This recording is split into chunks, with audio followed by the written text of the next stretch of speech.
शान्ति। मीठे प्यारे बाबाको आजको मधुर महावाक्य रहेको छ। मिति 2078 साल श्रावण 6 गते बुधबार, तदनुसार 21/7/2021 को। बाबा आज हामीलाई मुख्य सारमा भन्नुहुन्छ, मिठे बच्चे, बाबा आउनु भएको छ अविनाशी ज्ञान रत्नहरूबाट तिमी बच्चाहरूको झोली भर्न। यी एक एक ज्ञान रत्न लाखौं रुपैयाँका हुन्। बाबा आज हामीलाई मुख्य सारमा बताउनुहुन्छ कि बाबा यस धरामा आउनुभएको छ नै हामी बच्चाहरूलाई अविनाशी ज्ञान रत्नहरूबाट झोली भर्नको लागि भने बाबा भन्नुहुन्छ विशेष कि यस ज्ञान रत्नको एक एक रत्न लाखौं रुपैयाँको छ, अर्थात् एक एकको मूल्य अति श्रेष्ठ रहेको छ। बाबाले जुन हामी आत्माहरूलाई ज्ञान दिनुहुन्छ एक एक पोइन्ट अति मूल्यवान छ। प्रश्न बाबा सोध्नुहुन्छ, गुप्त दानको यति धेरै महत्व किन छ? गुप्त दानको यति धेरै महत्व किन छ? उत्तरमा बाबा भन्नुहुन्छ, किनकि बाबाले तिमीलाई अहिले गुप्त ज्ञान रत्नहरूको दान दिनुहुन्छ। यसलाई दुनियाँले जान्दैन। तिमी बच्चाहरूले यी ज्ञान रत्नलाई दान गरेर विश्वको राजाई लिन्छौ। यो पनि गुप्त छ नि, न कुनै लडाई, न कुनै गोला बारुद आदि, न कुनै खर्च। गुप्त रीतिबाट बाबाले तिमीलाई राजाई दानमा दिनुभयो। त्यसैले गुप्त दानको धेरै महत्व छ। यसरी बाबा आज हामीलाई प्रश्न उत्तरमा गुप्त दानको महत्वको बारेमा बताउनुहुन्छ कि कति धेरै महत्व रहेको छ दुनियाँमा गुप्त दानको। तर कारण के हो त? बाबा भन्नुहुन्छ कि अहिलेको समयमा बाबाले हामी बच्चाहरूलाई गुप्त रीतिले जुन यो अमूल्य ज्ञान रत्नहरूको दान गर्न सिकाउनुहुन्छ। स्वयं बाबा आएर हामी बच्चाहरूलाई त्यो ज्ञान रत्नले श्रृङ्गार गर्नुहुन्छ भने त्यस रत्नको दान गर्नको लागि अरूलाई प्रेरणा दिनुहुन्छ भने बाबा भन्नुहुन्छ यसरी दुनियाँमा पनि गुप्त दान नै महापुण्य भन्ने गरिन्छ। विशेष रूपमा अहिलेको समयमा बाबाले ज्ञानको दान गर्न जसरी प्रेरणा दिँदै हुनुहुन्छ त्यही अनुसार हामी बच्चाहरूले पनि गुप्त रूपमा हरेक आत्मालाई यो ज्ञान दान गर्दै जान्छौँ भने बाबा भन्नुहुन्छ यस गुप्त ज्ञान दानको क्रममा हरेक आत्मालाई हामीले गुप्त राजाईको अधिकार दिइरहेको हुन्छौँ, जसमा न कुनै लडाईँको कुरा छ, न कुनै गोला बारुदको कुरा छ, न कुनै खर्च नै लाग्छ। दुनियाँमा त धन दानको कुरा छ, तर यहाँ श्रेष्ठ धन भनेकै बाबाले दिनुभएको अविनाशी ज्ञान रत्नको धन हो भने यसरी बाबाले हामी बच्चाहरूलाई गुप्त दानको महत्वको बारेमा बताउनु भयो। डबल ओम शान्ति।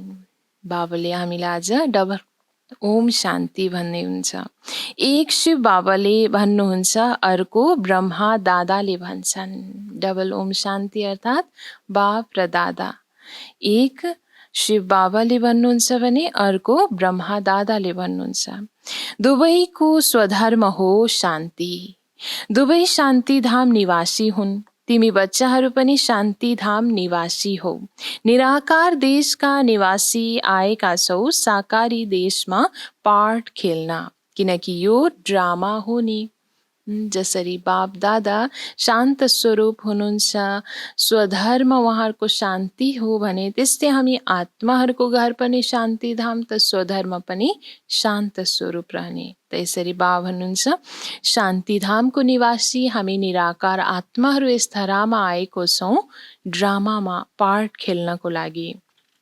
बच्चाहरूको बुद्धिमा ड्रामाको आदि मध्य अन्त्यको ज्ञान भरिएको छ, माथिदेखि लिएर तलसम्म।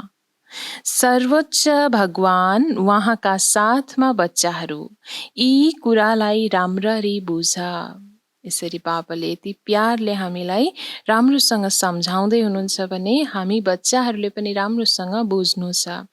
तिमी सिवाय अरू कसैमा यो ज्ञान छैन। तिमीले पढ्छौ ईश्वरीय विश्वविद्यालयमा। यस ईश्वरीय विद्यालयमा हामीले बाबाको पढाइलाई पढ्दैछौँ। बाबा भन्नुहुन्छ भगवानुवाच, भगवान त एउटै हुनुहुन्छ, कुनै 10-20 भगवान छैनन्। जति पनि सबै धर्म छन्, तिनका जति पनि आत्माहरू छन्, सबैका बाबा एउटै हुनुहुन्छ। फेरि बाबाले सृष्टि रच्नुहुन्छ अनि भनिन्छ प्रजापिता ब्रह्मा। जब भगवान आएर नयाँ सृष्टि रच्ने कार्य गर्नुहुन्छ तब ब्रह्माको आधार लिनुहुन्छ। त्यसैले भनिन्छ प्रजापिता ब्रह्मा। शिवलाई प्रजापिता भनिँदैन। प्रजा त जन्म मरणमा आउँछन्। आत्मा संस्कारका आधारमा जन्म मरणमा आउँछ। फेरि हुनुपर्छ प्रजापिता ब्रह्मा। गायन गरिएको छ परमपिता परमात्माले प्रजापिता ब्रह्माद्वारा रचना रच्नुहुन्छ। आत्मा आफ्नो संस्कारको आधार अनुसार यस धरामा जन्म मरणको चक्रमा आउँछ भने आत्मालाई पालना दिनको लागि विशेष रूपमा बाबा भन्नुहुन्छ रचना रच्नको लागि प्रजापिता ब्रह्माको आवश्यकता पर्छ। त्यसैले गायन नै गरिएको छ कि परमपिता परमात्माले प्रजापिता ब्रह्माद्वारा रचना रच्नुहुन्छ। उहाँलाई बोलाइन्छ नै पतित पावन आउनुहोस् भनेर। जब दुनियाँ पतित बन्छ र त्यसको अन्त्यको समय आइपुग्छ अनि बाबा आउनुहुन्छ पतितबाट पावन बनाउन। अहिले तिमीले जानेका छौ बाबा आउनुहुन्छ पनि एक पटक, पछि कहिल्यै आउनुहुन्न। कल्पमा मात्रै एक पटक बाबा यस सङ्गम युगमा आउनुहुन्छ, जसलाई अति पुरुषोत्तम सङ्गम युग भनिन्छ। अनि बाबा भन्छ यस सङ्गम युग पश्चात फेरि अरू युगमा बाबा आउनुहुन्न। अहिले तिमीलाई सारा ज्ञान मिलेको छ। तिमी त ड्रामाका कलाकार हौ नि। ड्रामाका कलाकारलाई सबैको पाठको विषयमा अवश्य पनि ज्ञान हुनुपर्छ। के पाठ छ त्यो हुन्छ सानो हदको पाठ अर्थात् ड्रामा। त्यसको बारेमा त सबैलाई थाहा हुन्छ। तिमीले पनि हेरेर आउँछौ, चाह्यो भने लेख्न पनि सक्छौ, याद गर्न सक्छौ। छोटो हुन्छ, यो त धेरै ठुलो बेहदको ड्रामा हो जसलाई तिमीले सत्ययुगदेखि कलियुगको अन्त्यसम्म जानेका छौ। दुनियाँमा हदको ड्रामाको विषयमा त हरेकलाई ज्ञान हुन्छ। कस्तो पाठधारीहरू थिए, कस्तो पाठ रहेको थियो हरेक कलाकारको, हरेक कुरा याद रहन सजिलो हुन्छ किनकि छोटो हुन्छ। बाबा भन्नुहुन्छ हदको ड्रामाको कुरामा। तर यहाँ बाबाले हामीलाई बेहदको ड्रामाको रहस्य जुन बताउनुहुन्छ जसलाई हामीले अहिलेको समयमा जानेका छौँ। अहिले तिमी बच्चाहरूलाई थाहा छ हामीलाई बेहदको बाबाद्वारा बेहदको वर्षा मिल्छ। फेरि हदका पिताबाट हदको वर्षा, हदको सम्पत्ति मिल्छ। बेहदको पिताबाट बेहदको वर्षा, बेहदको अधिकार बाबा हामीलाई दिँदै हुनुहुन्छ भने हदको पिताबाट हदको वर्षा, हदको सम्पत्ति मिल्ने गर्छ। बाबाले सम्झाउनु भएको थियो जो राजा बन्छन् उनीहरूले अघिल्लो जन्ममा दान पुण्य आदि गरेर एक जन्मको लागि राजा बन्छन्। यस्तो होइन उनीहरू अर्को जन्ममा पनि बन्छन्। तिमी जो सत्ययुगमा राजा महाराजा थियो यस्तो नसम्झ, तिम्रो राजाई गुम हुन्छ। फेरि जब भक्ति मार्ग हुन्छ त्यसपछि मात्रै उनीहरूले धेरै दान पुण्य गर्छन् अनि उनीहरू पनि राजाईमा जान्छन्। तर फेरि तिनीहरू हुन्छन् विकारी राजाहरू।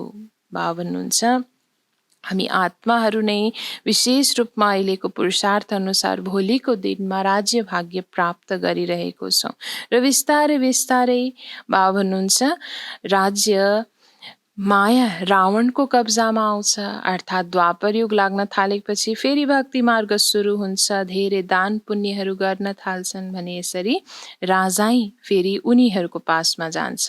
अर्थात् राजाहरू त हुन्छन् द्वापर कलियुगमा पनि, तर भिकारी राजाहरू। तिमी नै जो पूज्य थियो, तिमी नै फेरि पुजारी बनेका छौ। त्यो हुन्छ अल्पकालको सुख, दुःख त केवल अहिले हुन्छ। अहिले तमो प्रधानतामा पनि तिमीलाई सुख छ, कुनै लडाईँ झगडाको कुरा छैन। ज्ञानी आत्मा हामी बच्चाहरूको लागि यो दुनियाँमा, तमो प्रधान दुनियाँमा पनि बाबा हुनुहुन्छ केही हदसम्म सुख नै छ, कुनै लडाईँ झगडाको कुरा छैन। यो त पछि हुन्छ जब लाखौंको संख्यामा हुन्छन् अनि लडाईँ आदि सुरु हुन्छ। दुनियाँमा जब विनाश नजिक आउँदै जान्छ तब फेरि बाबा हुनुहुन्छ लडाईँ झगडा सुरु हुन थाल्नेछ। तिमी बच्चाहरूलाई त सत्ययुग त्रेता द्वापरमा पनि सुख हुन्छ, तमो प्रधानता सुरु भएपछि अलिकति दुःख हुन्छ। अहिले त छ नै तमो प्रधान। जब सतो प्रधान थियौं तब सुखी थियौं भने बिस्तारै बिस्तारै जब तमो प्रधानता सुरु हुन्छ तब दुःख सुरु हुन्छ भने बाबा भन्नुहुन्छ अहिले त छ नै घोर तमो प्रधान दुनियाँ।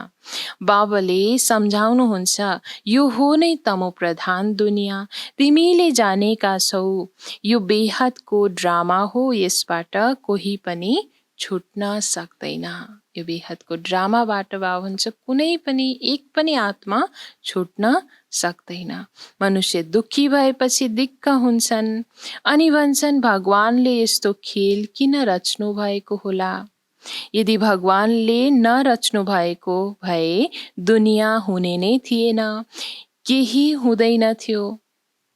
रचयिता र रचना त हुन्छन् नि, अवश्य पनि भगवानले रच्नु भएको रचना त अति श्रेष्ठ थियो, नयाँ दुनियाँ थियो जुन बिस्तारै बिस्तारै आत्मा तमो प्रधान बन्दै जाने क्रममा दुनियाँ पनि तमो प्रधान बन्यो। बाबा हुनुहुन्छ रचयिता र रचना त अवश्य हुन्छन् नै, यसको विस्तार पनि छ सतयुगदेखि कलियुग अन्त्यसम्म। अब थोरै दिन बाँकी छ, तिमीले पनि यथार्थमा देख्छौ, पहिल्यैदेखि त देखाउँदिन। 5000 वर्षको चक्र अब थोरै मात्र बाँकी छ, त्यो अहिले कहाँ देखाउँछु र।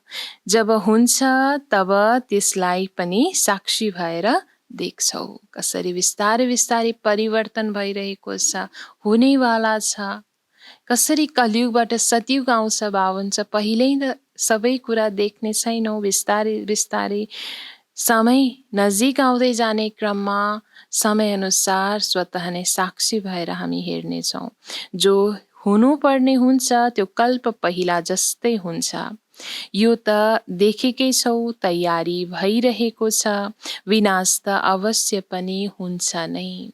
बाबा भन्नुहुन्छ विनाश त अवश्य हुनु नै छ, त्यसको तयारी पनि हामीले प्रत्यक्ष रूपमा देखि नै रहेका छौँ। सबैको तयारी भइरहेको छ, त्यो ड्रामामा पहिल्यैदेखि निश्चित छ, विनाश अवश्य हुन्छ। अहिले तिमी बच्चाहरूलाई बाबाले सम्झाउनुहुन्छ तिम्रो आत्मा जुन तमो प्रधान बनेको छ त्यसलाई पनि यहाँ सतो प्रधान बनाउनु छ। यो कुरा तिमीले अहिले बुझेका छौ। बाबा यस धरामा तमो प्रधान दुनियाँको विनाश सतो प्रधान दुनियाँको स्थापना गर्न आउनु भएको छ भने हामी आत्मा जो तमो प्रधान बनेका छौँ भने स्वयंलाई सतो प्रधान यही समयमा हामीले बनाउनु छ। बाबा गुप्त रूपमा आउनुहुन्छ, गुप्तै रहेर तिमीलाई ज्ञान दिइरहनु भएको छ। गुप्त परमात्मा पिता शिव बाबा यस धरामा गुप्त रूपमा आउनुहुन्छ र गुप्त रूपमै रहेर हामी आत्माहरूलाई अहिलेको समयमा पनि ज्ञान दिइरहनु भएको छ। दुनियाँमा कसैले जान्दैन, गुप्त रीतिबाट तिमीले विश्वको राज्य लिन्छौ, कुनै पनि आवाज हुँदैन, बिल्कुलै गुप्त दान भनिन्छ। बाबा आएर बच्चाहरूलाई अविनाशी ज्ञान रत्नहरूको गुप्त दान दिनुहुन्छ। बाबा पनि कति गुप्त हुनुहुन्छ। बाबा पनि कति गुप्त हुनुहुन्छ, कसैले पनि जानेको छैन। यी सबै कहाँ जान्छन्? ब्रह्मा कुमार कुमारीहरूले के गर्छन् केही बुझ्दैनन्। बाबा भन्नुहुन्छ दुनियाँमा देख्न त देख्छन् ब्रह्मा कुमार कुमारीहरू सेन्टर जाँदै गरेको, हैन, आफ्नो धारणामा रहिरहेको, पढाइ पढ्छन्, तर कहाँ जान्छन्, के पढ्छन्, के गर्छन् उनीहरूलाई केही पनि थाहा छैन, केही बुझ्दैनन्। बाबा भन्नुहुन्छ तिमी बच्चाहरूलाई थाहा छ बाबा कति गुप्त हुनुहुन्छ। हामी बच्चाहरूलाई नै थाहा छ, जसलाई बाबाले गुप्त रूपमा आएर पढाउँदै हुनुहुन्छ कि बाबा कति गुप्त हुनुहुन्छ। तिमी बच्चाहरूलाई गुप्त रूपमा विश्वको मालिक बनाउनुहुन्छ। न कुनै लडाई, न कुनै गोला बारुद, न कुनै खर्च। यहाँ त एक सानो गाउँ लिनको लागि नै कति झगडा मारामार चल्छ। बाबा आएर गुप्त दान दिनुहुन्छ। यसरी हामी बच्चाहरूलाई विश्वको नै मालिक हामीलाई बनाउनुहुन्छ, त्यो पनि अति गुप्त रीतिले। दुनियाँमा त अहिलेको समयमा सानो गाउँ, सानो कुनै स्थानलाई पनि आफ्नो बनाउनु छ भने कति लडाई झगडा, कति मारामार चल्ने गर्छ। बाबा हुनुहुन्छ अविनाशी ज्ञान रत्नबाट तिम्रो झोली भर्नुहुन्छ। भन्छन् भरिदिनुहोस् झोली शिव भोला भण्डारी। यसरी शिव भोला भण्डारीलाई आह्वान गर्ने गरिन्छ भक्तिमा पनि आएर झोली भर्नुहोस् भनेर। तिमीले जानेका छौ शिव बाबाले अविनाशी ज्ञान रत्नबाट हाम्रो झोली भरिरहनु भएको छ। एक एक रत्न लाखौं रुपैयाँका छन्। तिमीले कति रत्न दिन्छौ, फेरि तिमी कति दानी बन्छौ, त्यो पनि गुप्त छ।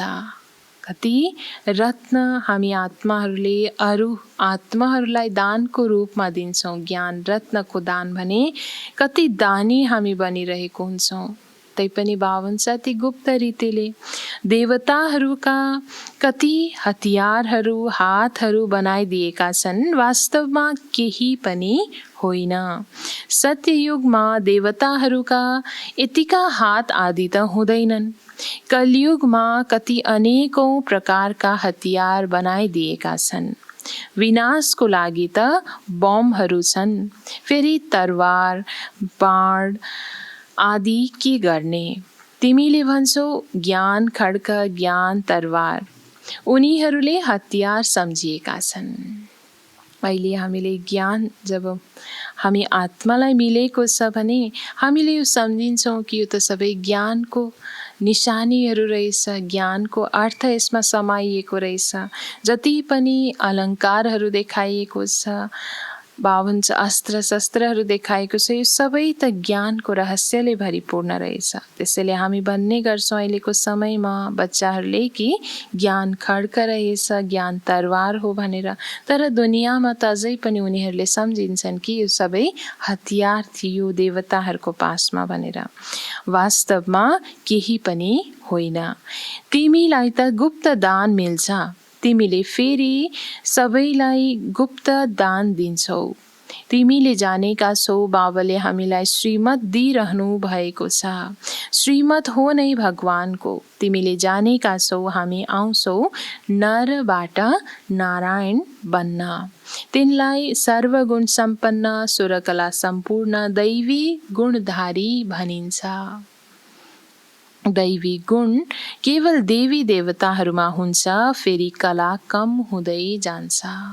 देवी देवता अर्थात् लक्ष्मी नारायणको राज्यमा जति पनि आत्माहरू, देव आत्माहरू थिए, हरेकमा सर्वगुण सम्पन्न, सुरकला सम्पूर्ण थियो। हरेक आत्मा दैवी गुणधारी थिए। त बिस्तारै बिस्तारै समयअनुसार फेरि कला कम हुँदै जान्छ। जसरी सम्पूर्ण चन्द्रमाको प्रकाश धेरै उज्यालो हुन्छ, फेरि कम हुँदै जान्छ। कम हुँदा हुँदा एकदम सानो घेरा बच्दछ, पुरै हराउँदैन। रेखा अवश्य हुन्छ जसलाई औँसी भनिन्छ। थोरै रेखा बाबा भन्नुहुन्छ चन्द्रमाको पनि हुन्छ जसलाई देख्नमा आउँदैन होला तर त्यसैलाई फेरि औँसी भनिन्छ।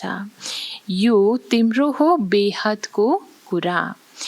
तिमी स्वरकला सम्पूर्ण बन्छौ, देखाउँछन् कृष्णको मुखमा उनकी आमाले चन्द्रमा देखिन्। यी हुन् साक्षात्कारका कुरा जसको ज्ञान बसेर बाबाले दिनुहुन्छ। यो सबै कहानीहरू साक्षात्कार अनुसार बनाइएको हो भने बाबा हुनुहुन्छ जसको विस्तारमा बाबाले हामी बच्चाहरूलाई ज्ञान दिनुहुन्छ। अब तिमी सम्पूर्ण बन्नु छ, मायाको सम्पूर्ण ग्रहण लागेको छ, गएर लकीर मात्र बच्छ। सिडी झर्दै आएका छौ, सबैले सिडी झर्नै पर्छ अनि मात्र सबै फर्केर जान्छौ। तिमी त अहिले थोरै छौ, बिस्तारै बिस्तारै वृद्धि हुन्छ। पढाइमा धेरै पास हुँदैनन्, तिम्रा सेवा केन्द्रहरू पनि बिस्तारै बिस्तारै वृद्धि हुँदै जान्छन्। समय नजिक आएपछि फेरि सम्झन्छन् यिनीहरूमा के छ। दिन प्रतिदिन वृद्धि हुँदै जान्छ। अहिले भन्छन् हामीले सम्झेका थियौं, यिनीहरू कहिलेसम्म चल्छन्, छोडिदिन्छन्। सुरुमा यही डरले धेरै भागे, थाहा छैन के होला, न यहाँको न त्यहाँको भइन्छ, त्यो भन्दा त जाउँ बरु। यसरी कति बच्चाहरू संशयमा आएर बाबा भन्नुहुन्छ अल्मलिन्छन् र फेरि बाबाको हात छोडिदिन्छन्। सम्झिन्छन् कि हामी कतै अन्त्यको समयमा न यहाँको न त्यहाँको पो हुन्छौँ कि भनेर बरु जाउँ छोडेर भनेर भाग्छन्। भागेर गए फेरि ती मध्येबाट फर्केर आउँदैछन्। बाबाले बसेर कति सहज रीतिसँग सम्झाउनुहुन्छ। यी अबलाहरू अहिल्याहरूलाई कुनै मेहनत गराउनुहुन्न, यिनीहरूको पनि उद्धार त हुनु नै छ। बाबाले आएर कुनै मेहनत बच्चाहरूलाई दिनुहुन्न, बल्कि बाबा यस समयमा आएर हरेक आत्माको उद्धार गर्नुहुन्छ। भन्छन् मैले त केही पढे लेखेकी छैन। बाबा भन्नुहुन्छ केही नपढेकी भए धेरै राम्रो हुन्छ। शास्त्र आदि जति पनि पढेका छौ त्यो सबै बिर्छ। दुनियाँमा जति बाहिरको दुनियाँको अर्थात् शास्त्रको अनेक अलमलको कुराहरू बुद्धिमा भरिएको हुन्छ, त्यति बुद्धि संशय बुद्धि बन्न जान्छ। त्यसैले बाबा भन्नुहुन्छ बरु धेरै पढ्नुभन्दा नपढेकै पनि राम्रो। मैले धेरै केही पढाउँदिन, केवल भन्छु मलाई याद गर्यो भने विश्वको बादशाही तिम्रो हुन्छ, तिम्रो बेडा पार हुन्छ। बच्चा जन्मियो, बाबा भन्यो अनि वर्षाको हकदार बन्छ। यहाँ पनि तिमी हकदार बन्छौ। बाप दादालाई याद गर्छौ, त्यसैले तिम्रो राजधानीको गायन गरिन्छ। सेकेन्डमा जीवन मुक्ति। धनवानहरूको हो पछाडिको पार्ट। बाबा भन्नुहुन्छ पहिला गरिबहरूको पालो हुन्छ। जो गरिबभन्दा गरिब आत्माहरूले नै बाबालाई छिटोभन्दा छिटो चिन्न सक्छन्। त्यसैले बाबा भन्नुहुन्छ पहिला गरिबहरूको पालो हुन्छ र समय जब नजदिक आउँदै जान्छ अन्त्य समयमा फेरि धनवानहरूको पाठ चल्छ। अर्थात् बाबाको बच्चाहरू आएर भन्छन् बाबा भन्नुहुन्छ तिमीहरूसँग आफै आउँछन्। दलितहरूको पनि उद्धार हुनुपर्छ, भिलनीको पनि गाइन्छ। भन्छन् रामले भिलनीका बैर खाए। वास्तवमा रामले पनि होइन, शिव बाबाले पनि होइन, हुन सक्छ यी ब्रह्माले खानुपर्छ। भिलनी आदि आउँछन्, मानव टोली आदि लिएर आए भने इन्कार कसरी गर्न सकिन्छ। भिलनी गणिकाहरूले ल्याए भने तिमीले पनि खान्छौ। शिव बाबा भन्नुहुन्छ मैले त खान्न, म त अभोक्ता हुँ। गरिब आत्माहरू जसको केही पनि हुँदैन, जो समाजमा पिछडिएका हुन्छन्, बाबा भन्नुहुन्छ उनीहरूको पनि बाबा आएर यस समयमा उद्धार गर्नुहुन्छ। सच्चा हृदयले पवित्र रहेर जब कुनै कुरा भोग लगाउँछन् भने बाबा भन्नुहुन्छ ब्रह्मा बाबाले स्वीकार गर्नुहुन्छ।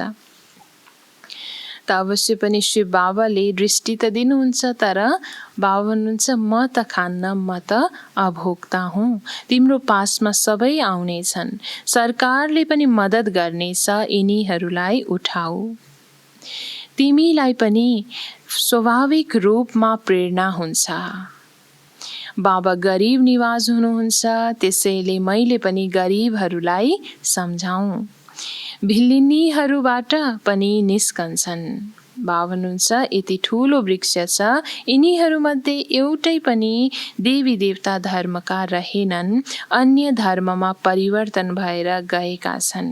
अहिले बाबा भन्नुहुन्छ जो भक्ति गर्नेहरू छन् उनीहरूलाई सम्झाऊ। तिमीले देखिरहेका छौ कलमी कसरी लाग्छ, ब्राह्मण कसरी बन्छन्, जो सूर्यवंशी चन्द्रवंशी देवता बन्छन् उनै आउँदै जान्छन्।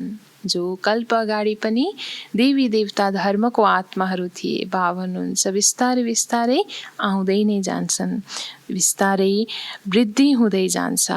एक पटक मात्र सुने भने पनि स्वर्गमा अवश्य पनि आउँछन्। बाबाले काशी कलवटको पनि उदाहरण सुनाउनु भएको छ। गएर शिवमाथि बलि चढ्थे, उनीहरूलाई पनि केही त मिल्नु पर्छ, तिमी पनि बलि चढ्छौ, पुरुषार्थ गर्छौ राजाईको लागि। अहिलेको समयमा हामी आत्माहरूले पनि आफ्नो देहाभिमानको बलि चढाउँछौँ। स्वयं आत्मालाई बाबाले भने जस्तै श्रीमतमा चलेर आफूलाई समर्पित भावले आफ्नो जीवनलाई पवित्र बनाउँछौँ। बाबा भन्नुहुन्छ भक्ति मार्गमा राजाई त हुँदैन, फर्केर कोही पनि जान सक्दैन। अनि के हुन्छ, उनीहरूले जुन पाप गरेका छन् त्यसको सजाय भोगेर चुक्ता गर्छन्। फेरि सुरुबाट जन्म हुन्छ, पछि पाप सुरु हुन्छ, रहने त सबै यही हो। बाबा भन्नुहुन्छ नम्बर 1 मा तिमी नै छौ, तिमीले नै 84 जन्म भोग्छौ। सबैलाई सतो रजो तमोमा आउनु पर्छ। बाबा भन्नुहुन्छ यति बेला सारा मनुष्य सृष्टिको वृक्ष जीर्ण भएको छ। मनुष्य त बिल्कुलै घोर अन्धकारमा कुम्भकर्णको निन्द्रामा सुतेका छन्। संसारमा अहिले अज्ञानताको अन्धकार छाएको छ भने हरेक आत्माहरू कुम्भकर्णको निन्द्रामा सुतेका छन्। एउटा मात्रै कुम्भकर्ण होइन, अनेक छन्। बाबा भन्छ 1-2 जना मात्रैको कुरा छैन, यहाँ अनेक कुम्भकर्ण समान आत्माहरू छन्, जसलाई जति पनि ज्ञान जुन गंगा दिएर ज्ञानको कुराहरू सुनाएर जगाउने प्रयत्न गरे तापनि जाग्दैनन्। बाबा भन्नुहुन्छ तिमीले जति सम्झाए पनि सुन्दैनन्। जसको पाठ छ उनैले पुरुषार्थ गर्छन् र उनै माता पिताको दिलमा चढ्छन्। तख्त नसीन पनि उनै बन्छन्। कति बच्चीहरूले सोध्छन् बाबा बच्चाहरूलाई हप्काउनु पर्छ। बाबा भन्नुहुन्छ त्यसको त्यति पाप लाग्दैन। तिमीले पुकार्छौ हामी पतितलाई पावन बनाउनुहोस्। बाबाले पनि भन्नुहुन्छ काम महाशत्रु हो, यस्तो भनिँदैन क्रोध शत्रु हो। आवश्यकता पर्दा कुनै आत्माहरूलाई अर्थात् आफ्नो सन्तानहरूलाई नियममा चलाउनको लागि अलिकति ठुलो आवाजले बोल्नु त्यो ठिकै छ। बाबा भन्नुहुन्छ बाबाले पनि विशेष रूपमा भन्ने गर्नुहुन्छ कि काम महाशत्रु हो, क्रोध शत्रु हो भनिँदैन। माताहरूमा त्यति हुँदैन, पुरुषहरूले धेरै लडाईँ गर्छन्। अहिले बाबाले तिमी माताहरूलाई अगाडि राख्नु भएको छ, वन्दे मातरम। नत्र माताहरूलाई भन्छन् तिम्रा पति गुरु ईश्वर हुन्। दुनियाँमा त भन्ने गरिन्थ्यो कि माताहरूको लागि कि तिम्रा पति नै गुरु पनि हो, ईश्वर पनि हो। त अहिलेको समयमा बाबाले आएर हामी आत्माहरूलाई यो ज्ञान दिनुभएको छ कि वन्दे मातरम अर्थात् वन्दना छ माताहरूको, नारी शक्तिको उद्धार बाबाले गर्नुभएको छ। उनको मतमा चल्नुपर्छ। लगन गाँठो बाँधेपछि तुरुन्तै पतित बन्छन्। दुनियाँमा भन्ने गरिन्छ कि माताहरूको लागि तिम्रा पति नै ईश्वर गुरु हो भनेर। उनको मतमा चल्नुपर्छ।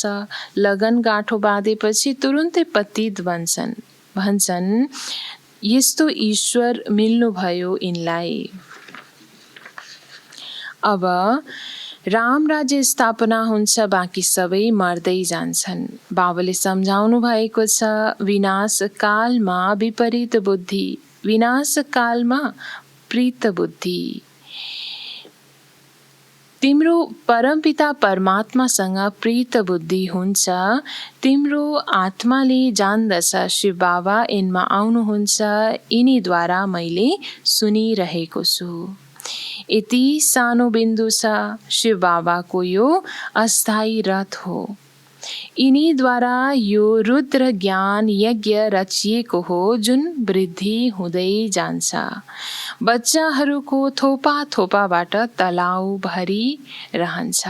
यसरी बच्चाहरूको थोपा थोपाको सहयोगबाट नै फेरि तलाउ भरिन्छ, अर्थात् बाबुको यज्ञमा धेरैभन्दा धेरै मद्दत हुन पुग्छ, वृद्धि हुँदै जान्छ।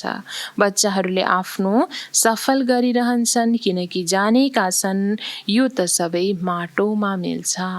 बच्चाहरूले पनि सफल गर्दै नै जान्छन्, किनकि ज्ञान मिलेको छ कि आखिरमा यो सबै माटोमा मिल्नेवाला छ, केही पनि रहँदैन, यति त सफल होस्।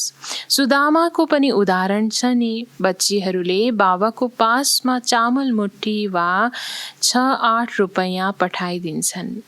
वाह बच्ची, बाबा त गरिब निवाज हुनुहुन्छ नि। यसरी गरिब बच्चाहरूलाई पनि बाबाले वाह वाह भन्नुहुन्छ, किनकि थोरै भए पनि सफल गर्छन् आफ्नो पासमा जति छ र भोलिको दिनको लागि भाग्य बनाउँदैछन्। यो सबै ड्रामामा निश्चित छ, फेरि पनि हुन्छ। बन्देलीहरू छन्। बाबा भन्नुहुन्छ भाग्यशाली छौ, शिव बाबाको हात त मिल्यो नि। एक दिन आउनेछ, सबै आर्य समाजी आदि पनि आउनेछन्। जान्छन् कहाँ? मुक्ति, जीवन मुक्तिको पसल त एउटै छ। दुनियाँमा मुक्ति, जीवन मुक्ति दिनेवाला दाता त एक बाबा नै हुनुहुन्छ भने बाबाले एकै को आधारद्वारा, यही एक ईश्वरीय विश्वविद्यालयको माध्यमद्वारा नै हरेक आत्मालाई यो मुक्ति, जीवन मुक्ति दिँदै हुनुहुन्छ भने बाबा हुनुहुन्छ पसल त एउटै छ। जान्छन् कहाँ? सजाय खाएर सबै मुक्तिमा जानु छ, यो हो परिवर्तनको समय। सबै फर्केर जान्छन्, यो हो प्रियतमको बरियात। कसरी बरियात जान्छन्? त्यो पनि साक्षात्कार हुन्छ। तिमीहरू सिवाय अरू कसैले देख्न सक्दैन। अच्छा, मीठे मीठे सिकिलदे बच्चाहरूप्रति माता पिता बाप दादाको याद प्यार एवं गुड मर्निङ। रूहानी बाबाको रूहानी बच्चाहरूलाई नमस्ते। रूहानी बच्चाहरूको रूहानी बाबालाई गुड मर्निङ। नमस्ते बाबा, नमस्ते। धारणाको लागि मुख्य सार 1 नम्बरमा बाबा भन्नुहुन्छ, बाबाद्वारा ज्ञानको जुन गुप्त दान मिलेको छ, त्यसको महत्त्वलाई जानेर आफ्नो झोली ज्ञान रत्नहरूबाट भरपूर बनाउनु छ। सबैलाई गुप्त दान दिँदै जानु छ। धारणा 1 मा बाबा आज हामीलाई भन्नुहुन्छ कि बाबाद्वारा जुन ज्ञान रत्नको गुप्त दान हामी आत्माहरूलाई मिलेको छ, त्यसको महत्त्वलाई बुझेर जानेर आफ्नो झोली ज्ञान रत्नहरूबाट नै भरपूर बनाउनु छ र अन्य अरू आत्माहरूलाई पनि गुप्त दान दिँदै जानु छ। धारणा 2 नम्बरमा बाबा भन्नुहुन्छ, यस परिवर्तनको समयमा फर्केर जानु छ, त्यसैले आफ्नो सबै कुरा सफल गर्नु छ, प्रीत बुद्धि बन्नु छ, मुक्ति र जीवन मुक्तिको मार्ग सबैलाई बताउनु छ। बाबा भन्नुहुन्छ धारणा 2 मा आज कि अहिलेको समय भनेको परिवर्तनको समय हो। त्यसैले बाबा भन्छ यो महापरिवर्तनको समयमा अब हामीले बीचमा आफ्नो घर फर्केर जानु छ, त्यसैले आफ्नो सबै कुरा यही समयमा बाबाको यज्ञमा सफल गर्नु छ, जुन हरेक कुरा अब माटोमा मिल्नेवाला छ। बाबा भन्नुहुन्छ प्रीत बुद्धि बन्नु छ। मुक्ति र जीवन मुक्तिको मार्ग सबैलाई बताउँदै जानु छ। वरदान बाबा आज हामीलाई दिँदै हुनुहुन्छ, सत्यताको शक्तिद्वारा प्रकृति वा विश्वलाई सतोप्रधान बनाउने मास्टर विधि विधाता भव। सत्यताको शक्तिद्वारा प्रकृति वा विश्वलाई सतोप्रधान बनाउने मास्टर विधि विधाता भव। वरदानको विस्तारमा बाबा भन्नुहुन्छ, जब तिमी बच्चाहरूले सत्यताको शक्तिलाई धारणा गरेर मास्टर विधि विधाता बन्छौ अनि प्रकृति सतोप्रधान बन्दै जान्छ, युग सत्ययुग बन्छ। सबै आत्माले सद्गतिको तकदीर बनाउँछन्। तिम्रो सत्यता पारस समान हुन्छ। जसरी पारसले फलामलाई पारस बनाइदिन्छ, त्यस्तै सत्यताको शक्तिले आत्मालाई, प्रकृतिलाई, समयलाई, सबै सामग्रीलाई, सबै सम्बन्धलाई, संस्कारलाई, आहार व्यवहारलाई सत्वप्रधान बनाइदिन्छ। यसरी बाबाले हामी बच्चाहरूलाई आज मास्टर विधि विधाताको वरदान दिँदै भन्नुहुन्छ कि सत्यताको शक्ति हामी बच्चाहरूले धारण गरेर नै मास्टर विधि विधाता बन्न सक्छौँ। अनि नै प्रकृति पनि बिस्तारै बिस्तारै सत्वप्रधान बन्दै जान्छ अनि युग पनि सत्ययुग आउँछ।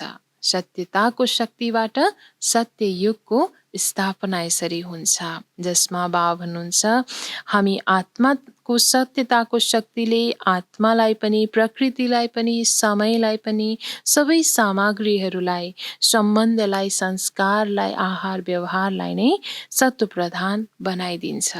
स्लोगनमा बाबा भन्नुहुन्छ, योगी आत्मा उसलाई भनिन्छ जसलाई प्रकृतिको हलचलले पनि आकर्षित गर्दैन। योगी आत्मा उसलाई भनिन्छ जसलाई प्रकृतिको हलचलले पनि आकर्षित गर्दैन।